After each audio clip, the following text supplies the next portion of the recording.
ngayon mga giliw naming tagapakinig, narito si Lola Zela sa kanyang huling kabanata ng kanyang kwento na pinamagatang Sumpa. Dito sa ating dulang Mga Kwento ni Lola Zela.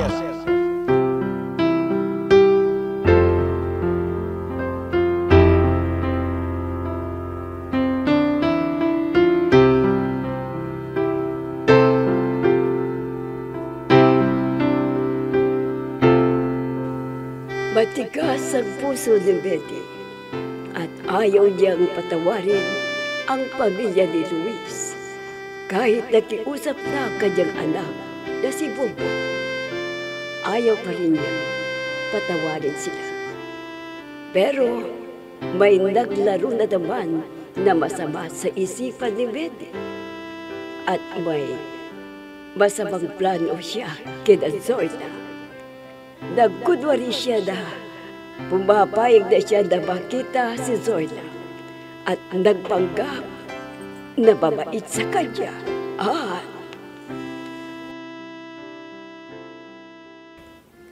Diyos ko, bakit nagkaganyan ang itsura mo? Dahil sa sumpa niyo sa aking mga magulang, kaya nagkaganito ako. Alam ko na ang aking amay nasaktan kayo ng labis. Pero siguro, napagbayaran niya yun sa tagal ng pagpihirap sa akin. Inay, di lang si Zoila ang pinahihirapan ninyo, kundi ang mami niya. At lalong-lalo na si Zoila. Gusto na niyang maging normal. Oo, nagalit ako.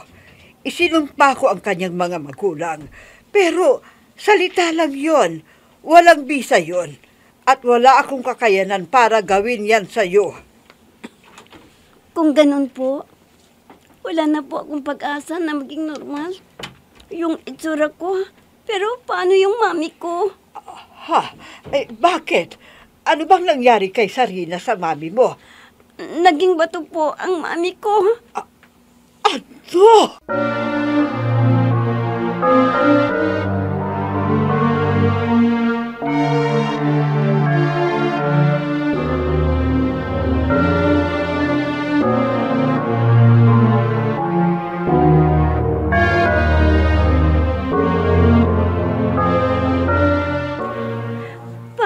Bobot, walang silbi yung mission ko. Wala ding solusyon para mabago ang buhay ko, ang itsura ko, at di na rin maibabalik ang aking ina sa pagiging bato. Huwag kang mawalan ng pag-asa. Dahanin mo sa dasal at maniwala ka sa Diyos. Pinanghihinaan na ako ng loob eh. Ang hirap umasa. Zoila, aasa ako sa wala. may dalayan ang lahat. Lahat ng paghihirap mo. Umalis ka sa inyo para hanapin ang nagsumpa sa'yo. Tapos nagkita tayo. Nagkalapit at naging magkaibigan. Para malaman mo, Zoila, lagi kong inaasam na makita kitang muli. Makita ko ang batang babae nagligtas sa akin noon. At kung bakit andito pa ako sa mundo. Dahil malaki ang utang na loob ko sa'yo. Maraming salamat din sa iyo, Bobot. At utang ko din ang buhay ko sa iyo ngayon. At isa pa, ikaw ang nagbigay sa akin ng pag-asa at normal na buhay. Ikaw ang nagbigay ng pag-asa na mabuhay at magkaroon ng normal na buhay. At noon pa man, wala din akong hinangad, kundi makita ka ulit. Ikaw lang ang taong nakita ko na di natakot, di tumakbo, at di ako tinawag na halimaw. Alam mo ba, na naniniwala ako sa salitang destiny. At di ko hahayaan na mawala ka pa sa akin. Di ko nahahayaan na magkalayo tayo. At ipapangako ko na tutulungan kita na hanapin ang sagot sa mga problema mo.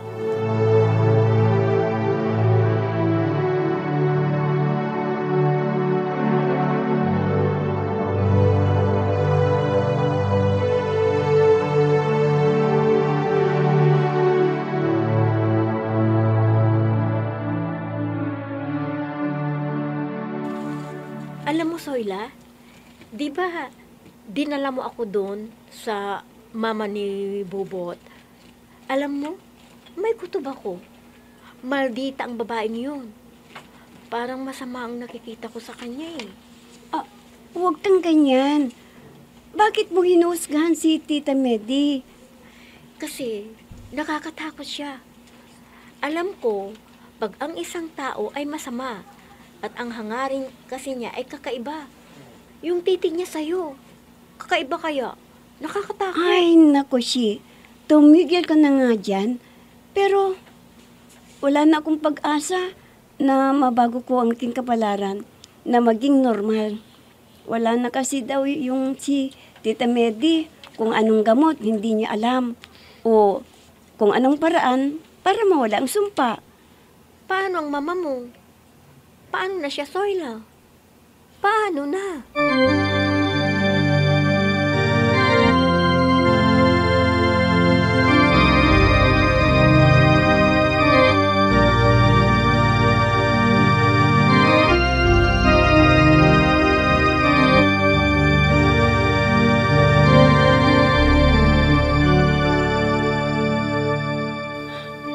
Babalik ako sa amin at hihingi ako ng tawad kay Papa sa mga ginawa ko. Di ko talaga sinasadya. Sa gusto kong maging normal ang buhay ko, naging pasaway ako sa aking ina na kahit bawal, ginawa ko sa kagustuhan ko at naging bato ang aking ina dahil sa akin. Oo, kasalanan ko ang lahat. Hihingi ako ng tawad sa aking ina. Namimiss ko na sila. At si Yaya, miss na rin kita, Mama. Mama.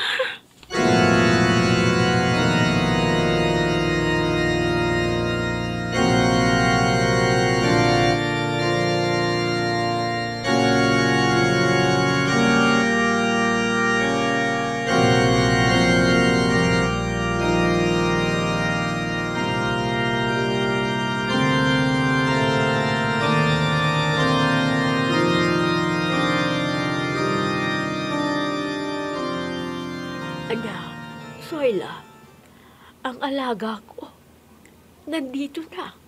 Umuwi na siya. Alam bang nag-aalala kami sa'yo?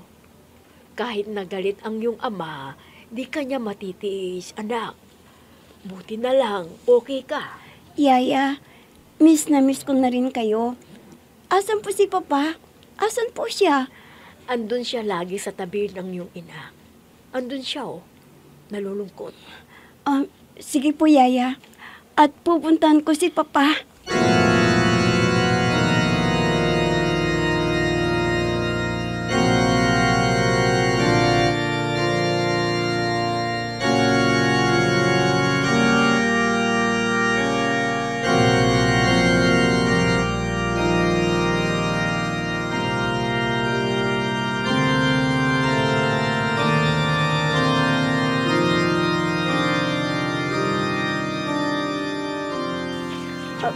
Papa, patawarin mo ko.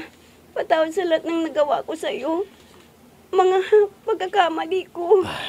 Anak, patawarin mo rin ako. At nagawa ko yun sa'yo.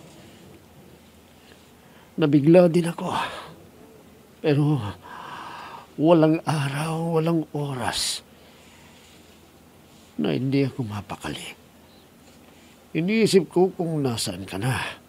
Kung ano nang ginawa sa'yo ng mga tao. Luis, Medi, ikaw. kung may magagawa lang sana ako sa asawa mo at sa anak mo, ginawa ko na. Salamat. Bakit mo naman gagawin yun? Dahil ordinaryong tao lang ako na umibig at nasaktan. Pero ngayon, tahimik na ang aking buhay. Dahil umibig na ako at nagkaroon na rin ako ng pamilya. Pero, bakit ako nagkaganito? Paano ako nagkaroon ng kapangyarihan na gawing bato ang sinuman pag ginalit ako? Nagkakaroon ako ng kapangyarihan na maging bato sila. Hindi ko rin masasagot yung tanong mo, Soyla. Sorry, Mama. Di ko kasi alam kung bakit ganito ako. Di ko rin alam kung paano kita may babalik. Patawarin mo ako, Mama.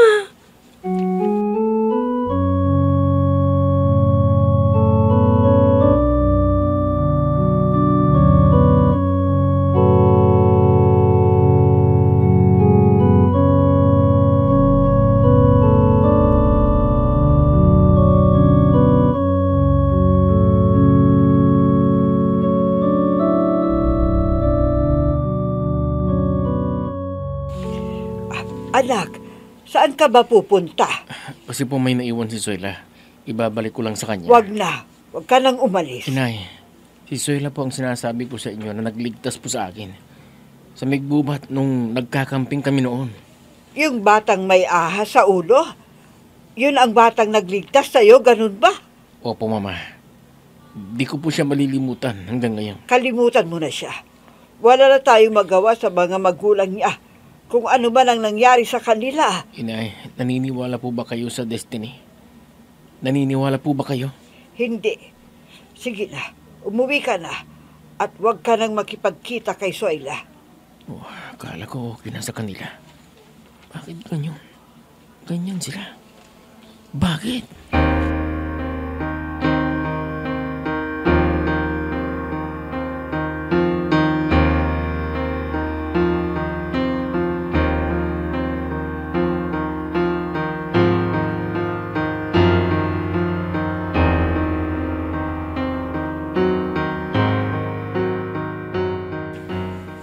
Sarina, mahal na mahal kita. Kahit naging bato ka, mahal kita. Walang makapapalit sa'yo dito sa puso ko. Naawa ko sa ating anak dahil matagal na siyang nagdurusa. Awang-awa ako sa anak mo. Ano ang gagawin ko ngayon, Sarina? Ano? Sana'y matulungan mo ako.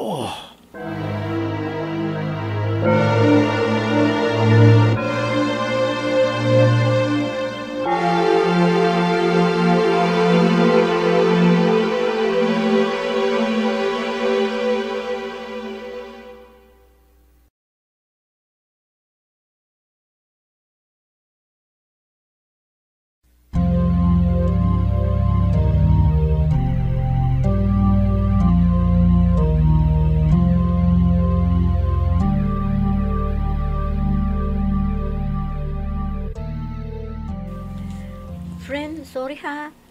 Sa tingin mo, inggitera ako? Intrigera o chismosa ako? Pero di ako naniniwala na walang kinalaman ang nanay ni Bobot. Ah, bakit? Fake siya, friend. Maniwala ka sa akin. Alam niya ang gamot dyan. Alam niya ang pagpapawalang bisa sa sumpahan niya sa'yo. Siya ang gumawa, kaya siya din ang may alam.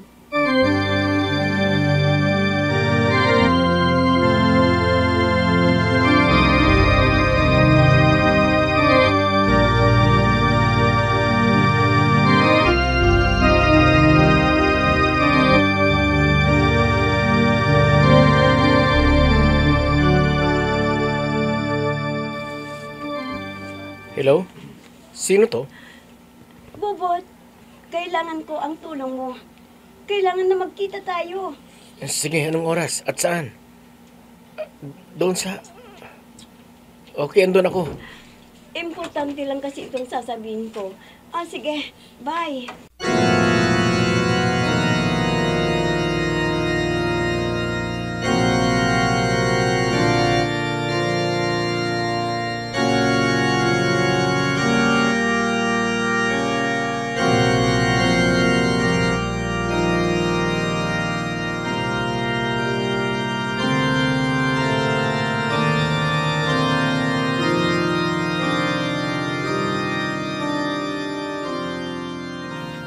Kahit wala na si Sarina, hindi pa rin ako matututunan na mahalin ni Luis. Kaya lalo siyang dapat magdusa. Hindi maaring maging tao ulit si Sarina. Hindi pwede. Akin lang si Luis. Akin lang. Hindi maaaring mawala ang sumpa. Hindi pwede. Bago matupad ang anak ko ang pag-ibig niya kay Zoila, kailangan muna siyang mamatay. Kailangan na mamatay siya. Papatayin ko siya. Bubot! Zoila! Anong ginagawa niyo dito? Nagsinungaling ka, inay.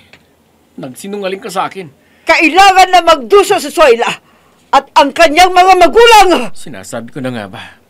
At ikaw din ang may kagagawan kung bakit namatay si Itay. Inay, parang awa mo na. Ako nang nakikiusap sa inyo. Tanggalin niyo na ang sumpa. Ikaw, Bubot, mapapatawad mo ako sa ginawa ko sa tatay mo? Opo, inay. Zoila! Takbo! Umalis ka na dito! Mamamatay ka! Mamamatay ka, Zoila! Mga tao dito! Halimaw ang babaeng ito para papatayin ko! Kita, Zoila! Papatayin kita! Wag! Papatayin kita! Wag niyo akong sasaksakin! Wag! Papatayin kita! Tulungan niyo ako!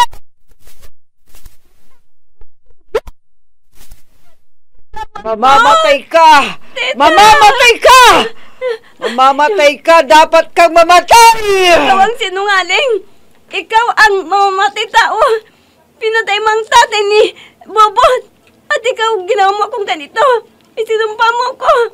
At sino sa atin ang halimaw? Ikaw! Ikaw! Papatayin kita! Para mawala ang sumpa, ikaw ang papatayin ko! Mamamatay tao ka! Wag! Wag mo akong pilitin! Wag! Wag! Anak! Zoila!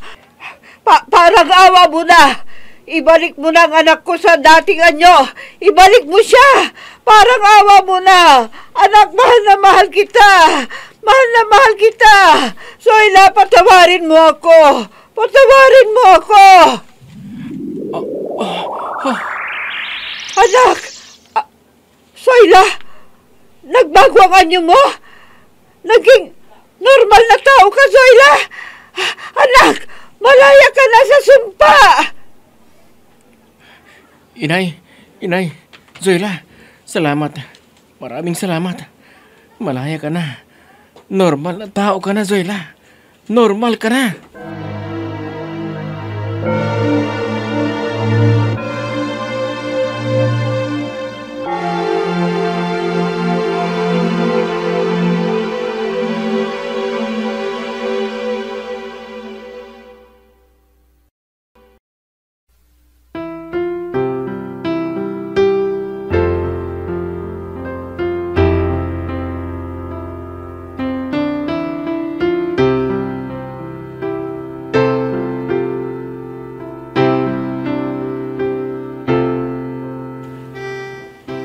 Naging malaya na at bumalik sa dati at normal si Zoila.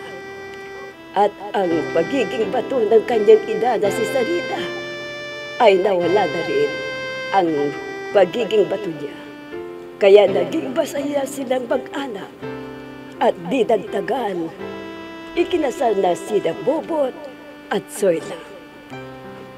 Mga giliw naming mga po, diyan na po nagtatapos ang aking kwento.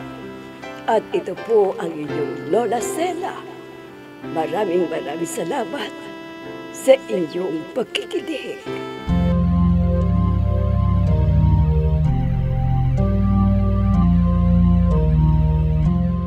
Mga giliw naming tagapakinig, diyan na nagtatapos ang ating kwento na pinamagatang Sumpa, dito sa ating dulang. Mga kwento ni Lola Sela. Mga nagbigay buhay sa ating dula: Myra Abrihal Narnula, Susan Malignem, Ami Diaz, Oscar Ora, Robert D. Guzman, Jun Cabato, Eva Alcoreza. Technical Supervision at Musika, Oscar Ora. Nilapatan ng tunog, Robert D. Guzman. Sa panulat at direksyon, Oscar Ora. Mga kwento ni Lola Sela. Inihahandog ng IFRI Recording Studio para sa pambansang radyo ng Pilipinas, Bombo Radio, Philippines.